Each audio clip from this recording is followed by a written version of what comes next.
Assalamualaikum warahmatullahi wabarakatuh. Bagaimana kabarnya anak-anak hebat kelas 5 SD Muhammadiyah 1 dan 2 Taman atau SD Mumtaz? Kita berjumpa lagi dalam pembelajaran kelas 5 semester 2. Tema 7, subtema 2, pembelajaran 5 dan 6.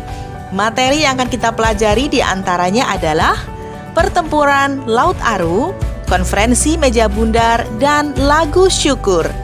Nah, sebelum belajar, mari kita bersama-sama membaca basmalah. Bismillahirrahmanirrahim. Perhatikan baik-baik video pembelajaran ini ya. Nah, anak-anak, kali ini kita akan belajar mengenai pertempuran Laut Aru. Ada yang tahu apa itu pertempuran Laut Aru? Pertempuran Laut Aru adalah suatu pertempuran yang terjadi di Laut Aru, Maluku pada tanggal 15 Januari 1962 antara Indonesia dan Belanda. Nah, insiden ini terjadi sewaktu dua kapal jenis destroyer dan pesawat jenis Neptune serta Firefly milik Belanda menyerang Republik Indonesia Macan Tutul 650 dan RI Macan Kumbang 653 serta RI Harimau 654 milik Indonesia yang sedang berpatroli pada posisi 4,49 derajat lintang selatan dan 135,2 derajat bujur timur. Komodor Yosudarso gugur pada pertempuran ini setelah menyerukan pesan terakhirnya yang terkenal, yaitu kobarkan semangat pertempuran. Masih tentang pertempuran Laut Aru, kalian bisa membuka buku paket kalian halaman 107.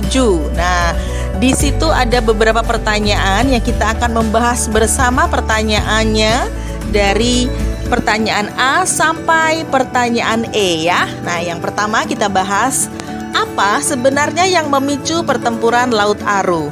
Jawabannya adalah, siapa bisa? Iya, benar sekali. Pemicu pertempuran Laut Aru adalah pengingkaran janji Belanda pada konferensi meja bundar atau KMB. Belanda menjanjikan akan membebaskan Papua Barat yang ternyata tidak dipenuhi.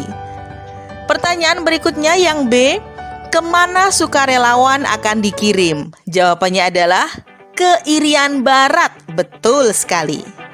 Selanjutnya yang C, kapan pertempuran Laut Aru pecah pertama kali? Jawabannya adalah 15 Januari 1962. Bagus. Selanjutnya kalian bisa balik buku kalian halaman 108. Yang D, siapa yang gugur dalam pertempuran itu? Jawabannya adalah Komodor Yosudarso. Pertanyaan yang terakhir tentang pertempuran Laut Aru, apa pesan terakhir yang disampaikan oleh Yosudarso? Jawabannya adalah kobarkan semangat pertempuran. Oke, selanjutnya kita akan membahas tentang konferensi meja bundar atau KMB. Nah, konferensi meja bundar atau KMB ini dalam bahasa Belanda disebut dengan Nederlands Indische Ronde Teleconferentie. Adalah sebuah pertemuan yang dilaksanakan di Den Haag, Belanda dari tanggal 23 Agustus hingga 2 November 1949 antara perwakilan Republik Indonesia, Belanda, dan BFO atau Bijenkom for Federal Overleg yang mewakili berbagai negara yang diciptakan Belanda di Kepulauan Indonesia. Dalam KMB, pihak Indonesia diketuai oleh Dr. Andes Muhammad Hatta dan pihak Belanda diketuai oleh Mar Seven.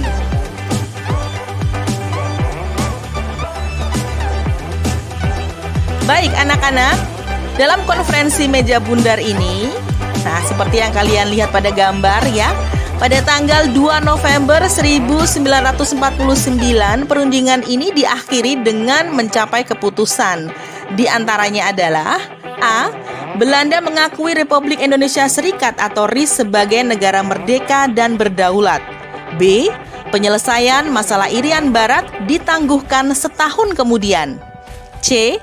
RIS atau Republik Indonesia Serikat akan bekerja sama dengan Belanda dalam suatu Uni Indonesia Belanda yang diketuai oleh Ratu Belanda dengan kedudukan dan hak yang sama. D. RIS mengembalikan hak milik Belanda, memberikan hak konsesi dan izin baru bagi perusahaan-perusahaan. Yang E.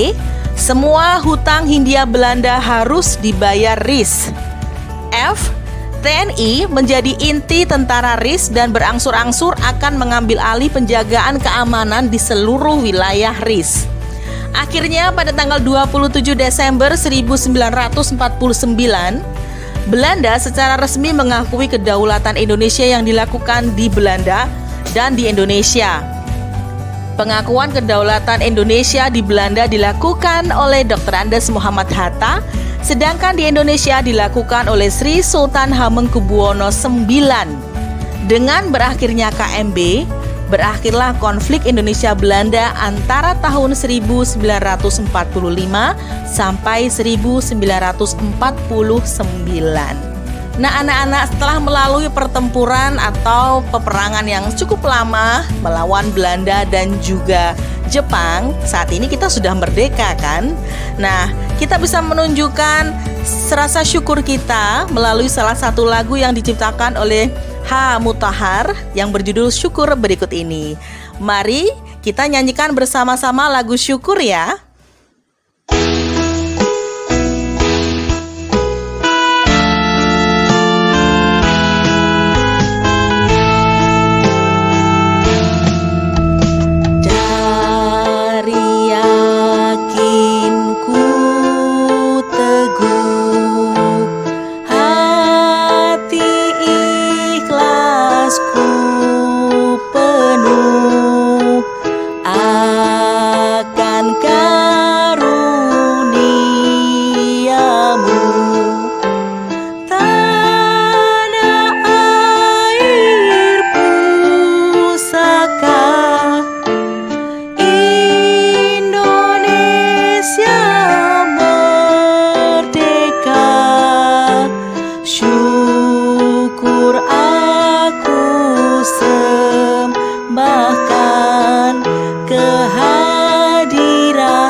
Baik anak-anak, dari lagu tersebut kalian bisa menjawab bersama-sama pertanyaan mengenai lagu Syukur ya. Setelah kita nyanyikan bersama-sama tadi, mari kita jawab pertanyaan seputar lagu Syukur pada halaman 114.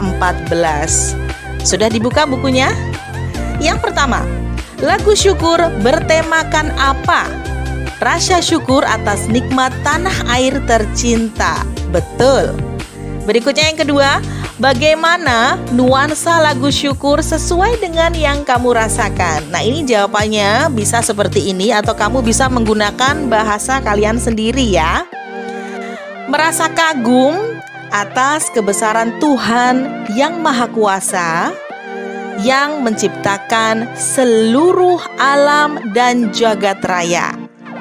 Merasa bersyukur atas segala nikmat yang telah diberikan oleh Allah kepada kita yang tak terhitung jumlahnya. Selanjutnya pertanyaan yang ketiga, nilai-nilai apa saja yang dapat kamu petik dari lagu Syukur? Kita harus memiliki rasa syukur terkait dengan keteguhan dan keikhlasan kepada Tuhan Yang Maha Esa atau kepada Allah atas karunia, nikmat dan hidayah yang Tuhan berikan atau Allah berikan, terutama kenikmatan atas tanah air tercinta Indonesia merdeka.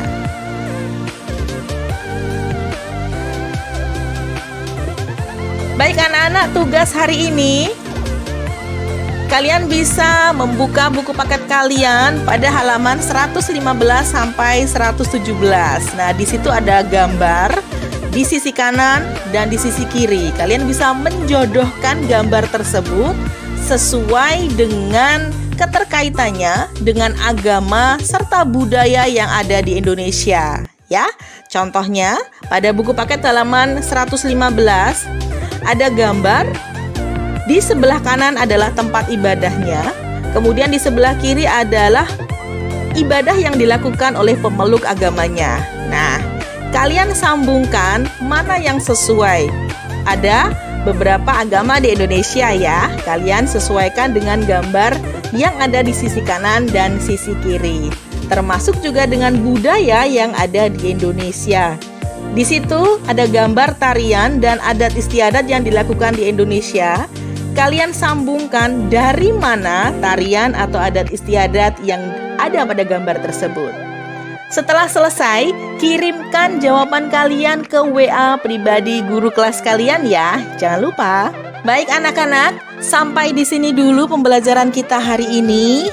Pesan Bu Guru untuk kalian semua. Jangan lupa untuk selalu memakai masker. Kemudian menjaga jarak ya. Lalu biasakan mencuci tangan. Dan berikutnya adalah stay at home atau di rumah saja. Terima kasih atas pembelajarannya. Semoga bermanfaat untuk kita semuanya. Wassalamualaikum warahmatullahi wabarakatuh.